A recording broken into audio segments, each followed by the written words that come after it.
So I know that you took the reins of CARE in July, and I'm interested to hear a little bit about the strategy that you're using to get to know this massive organization and its staff. Well, it's going well. It's sort of a crash course, and I'm trying to fully immerse myself in all the dimensions of the organization.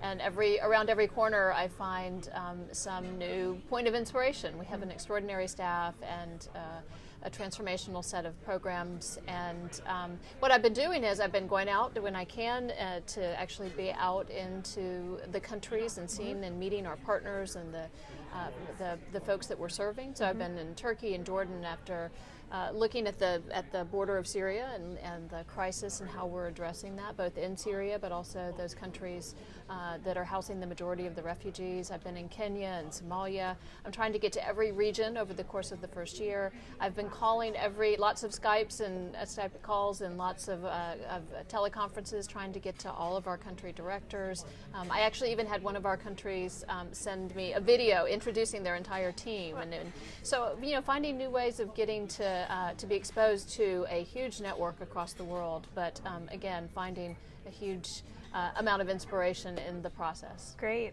And I know that we were just talking today about the importance of multi-stakeholder partnerships, and you gave some great examples. I mean, you have a lot of experience as the former CEO of Points of Light of kind of creating this portfolio of tens of thousands of nonprofits and corporations, bringing them together.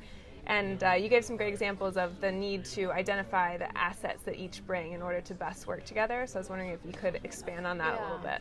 Well, we have been talking about the fact that these goals are very they're very aspirational. They are also achievable, but only, I think, through partnership and by taking the full assets of the private sector, the civic sector, and the governmental sector, and saying we can do this together. So CARE has a big goal to try and reach 50 million people around issues of hunger and nutrition, but there are over 800 million people that are chronically malnourished and hungry, and much more than that actually that are malnourished. And so we'll only achieve this through partnership. We are trying to find what are our partners interested in, and what are their assets that we can build upon. So we have a partnership with Amway, for instance, where they're using their product, something called Little Bits, that is micronutrient package they are actually working and disseminating through our networks and through their own. We have a partnership with Cargill where they're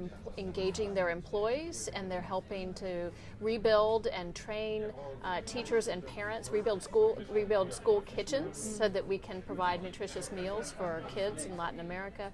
Or we have, for instance, PepsiCo, where we are working with them on the supply chain for potatoes, in which we are engaging women, helping them address their own nutritional deficits and also empowering them to be more powerful stakeholders in the supply chain. And so, again, trying to figure out what are the assets that we all bring to the table, how do we multiply those in order to get to the kind of exponential change that's necessary to meet the goals that we've set for ourselves as a globe, as a world.